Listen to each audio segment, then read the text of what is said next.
Ok, la suite c'est quoi?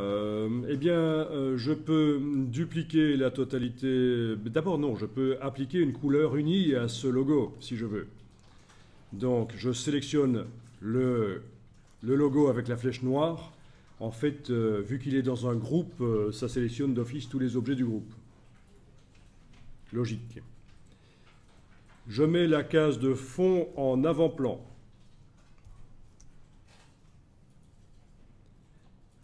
Et je lui mets une couleur voilà, une couleur qui va être la couleur du logo, en fait.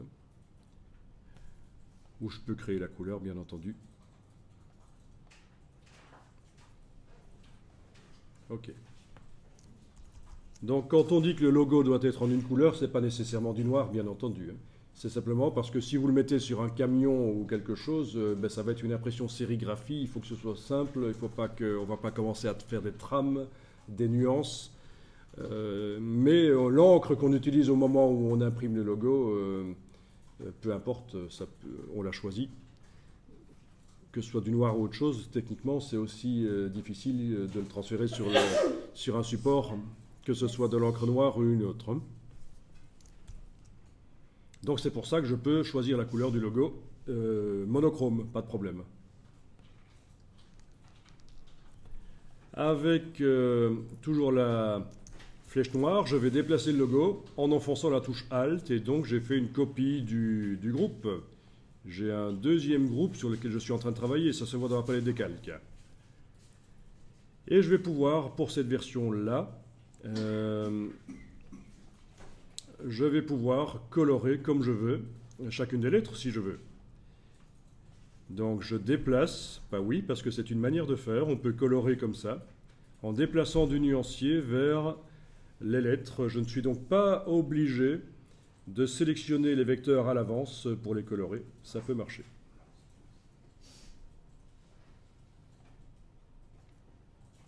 Et voilà. Et vous avez la version couleur de votre logo. On peut mettre aussi des dégradés. Les dégradés, on va en parler. Mais attention, c'est souvent de mauvais goût en fait, hein. Il vaut mieux éviter.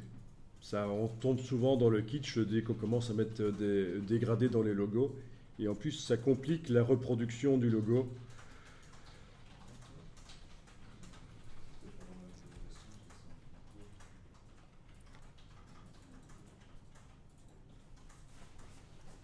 Donc on est bien d'accord, là on a des vecteurs. Ce ne sont plus des lettres à proprement parler, plus possible d'aller par l'outil texte, aller changer les choses.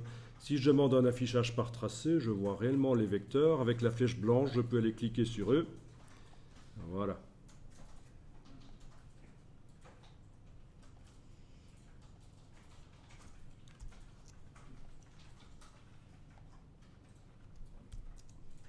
Affichage aperçu. OK.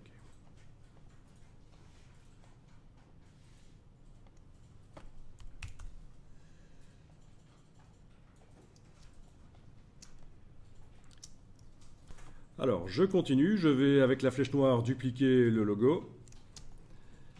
Je peux sortir en dehors du plan de travail, c'est pas un problème. Si c'est juste une recherche graphique comme ça. Et alors, je vais pouvoir faire quelques petites fantaisies, notamment faire en sorte que la courbe du B ici soit dans le prolongement du A. Pourquoi pas, ce serait une bonne idée. Je vais faire clic majuscule clic pour sélectionner des points. Voyons un peu si j'affiche par tracé, ce sera peut-être plus facile. Voilà. Vous voyez ce que je fais? J'englobe ce point-là. Et avec la touche majuscule, j'englobe cette partie-là. Donc j'ai 3 points qui sont sélectionnés, dans mon cas. Et je vais voir, tiens, qu'est-ce qui se passe si je les monte avec les flèches au clavier. Voilà. Ok, il va falloir que j'aille retravailler les tangentes. Je clique à côté. Alors pour la manipulation des tracés, ça va, vous maîtrisez? Pas de problème? Là, avec la plume, je vais aller enlever des points. Alors c'est un boulot qui n'est pas évident ici, hein. Vous avez la plume négative, mais quand vous prenez la plume normale, que vous vous approchez d'un point, ça va également le supprimer en fait. Voilà. Bon, c'est un boulot qui demande de la concentration pour arriver à faire un truc correct.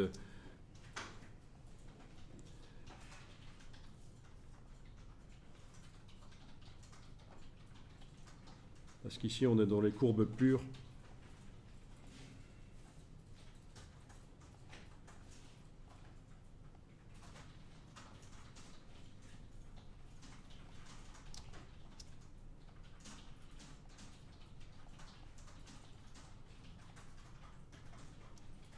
Ok, bon, on va dire que ça c'est bon.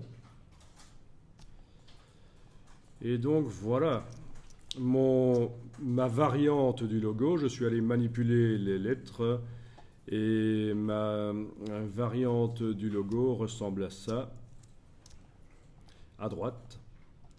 La seule différence, c'est que je suis allé modifier la forme du B ici pour que ce soit dans le prolongement du A. Et encore, je n'ai pas encore trop travaillé. Il faudrait encore retravailler un peu.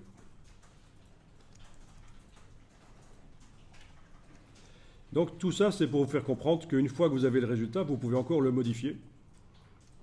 Pas de problème.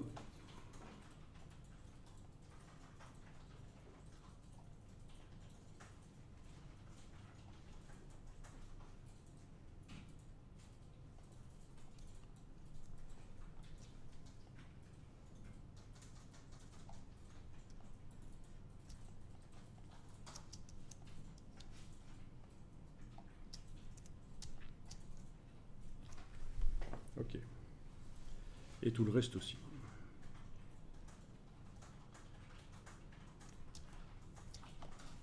Bien. Dernière chose que je vais montrer ici sur ce logo, je vais à nouveau le dupliquer.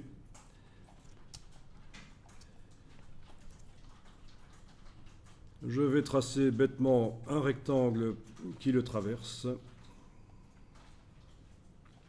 Et me dire, tiens, qu'est-ce qui se passe si je fais en sorte que ce rectangle aille creuser les lettres qui sont en dessous. Il y a plein de manières de faire. Une manière de faire qui peut fonctionner correctement, c'est, plutôt que de commencer avec le Pathfinder, c'est de dire, tiens, ce rectangle, que je mets ici en brun, vous le voyez, cet objet doit couper tout ce qui se trouve en dessous de lui. Il doit couper tout ce qui se trouve en dessous de lui, les vecteurs qui se trouvent en dessous de lui. Et ça, c'est une fonction qui s'appelle objet tracer diviser les objets inférieurs. Donc vous connaissez peut-être le Pathfinder, mais il n'est pas sûr que cette fonction ici, vous la connaissez, elle est pourtant super intéressante. Objet tracé diviser les objets inférieurs. L'objet qui divise a disparu. Et on voit que mes objets ici qui étaient en dessous ont été coupés.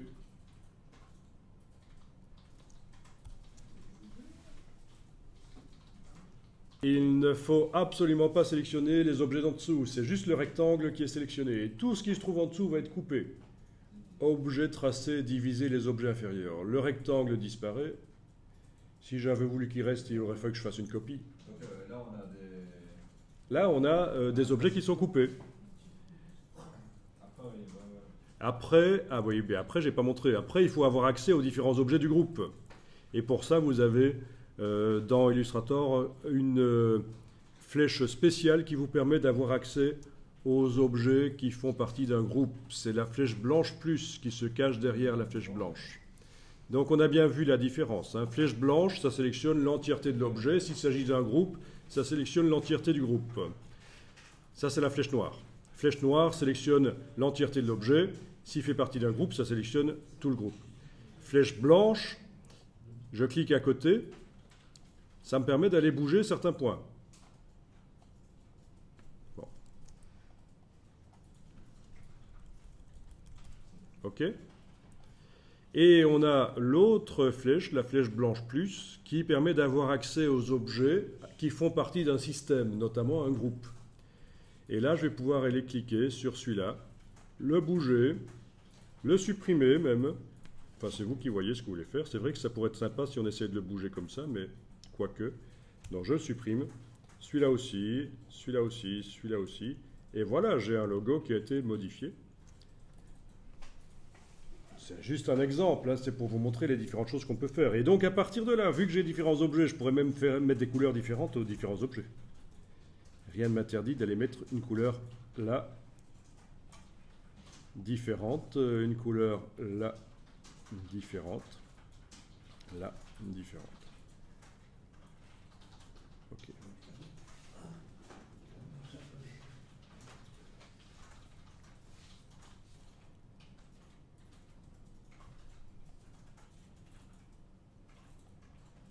Ok.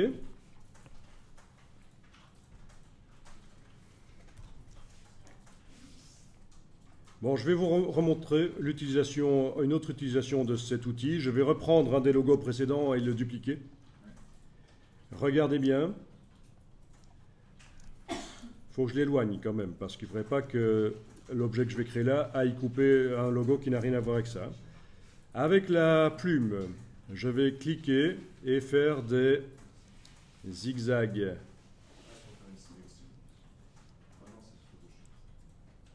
Tiens, je vais lui dire qu'elle n'a pas de couleur de fond parce que je ne vois rien du tout de ce que je fais.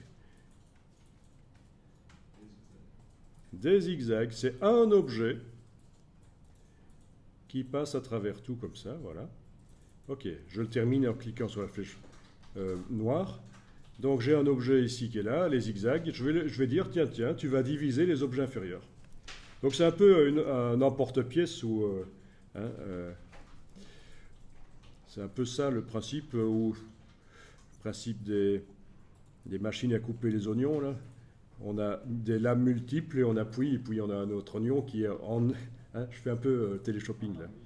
Objet, tracé, diviser les objets inférieurs. L'objet disparaît et j'ai plein d'objets auxquels j'ai accès avec la flèche blanche plus, mais attention, il faut cliquer à côté parce que si j'ai utilisé au préalable la flèche noire, tout est sélectionné. Donc avec la flèche blanche plus, je vais pouvoir aller bouger les choses éventuellement et faire un effet de cassure si je veux.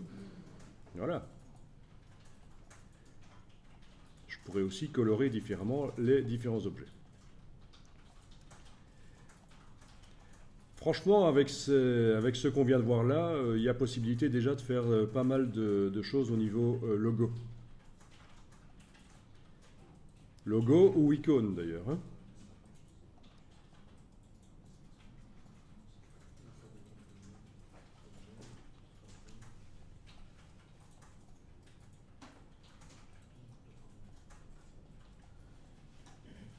Après, ça demande juste un peu de travail graphique, de réflexion.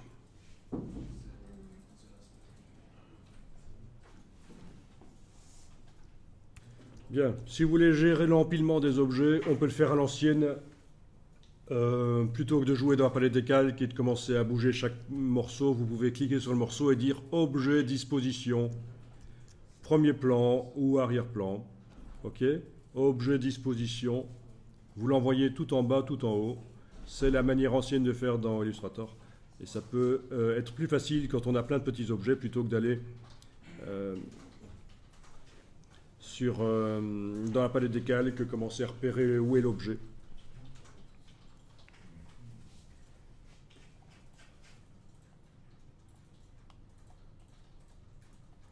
Okay. Bon, ça, c'était juste un exemple, donc.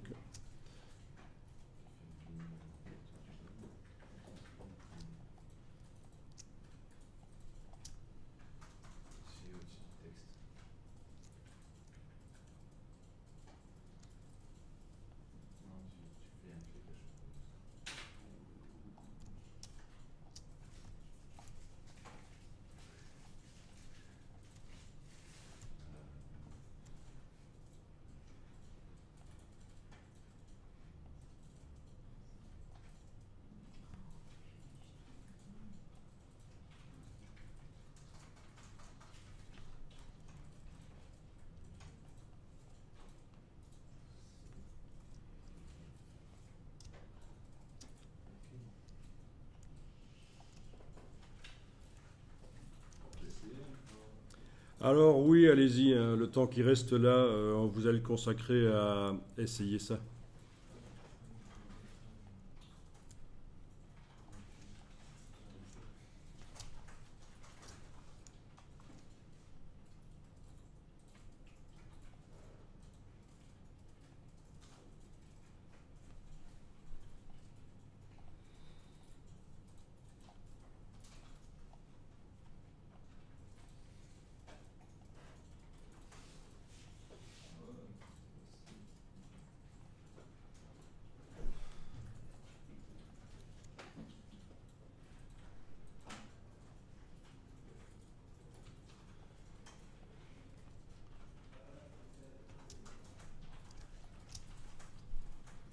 Bon, on est d'accord, c'est moche, hein, parce que pendant que je faisais l'explication, c'est difficile de se concentrer sur l'aspect graphique, hein. Donc, je tiens à préciser que ceci est moche. C'est juste une explication technique.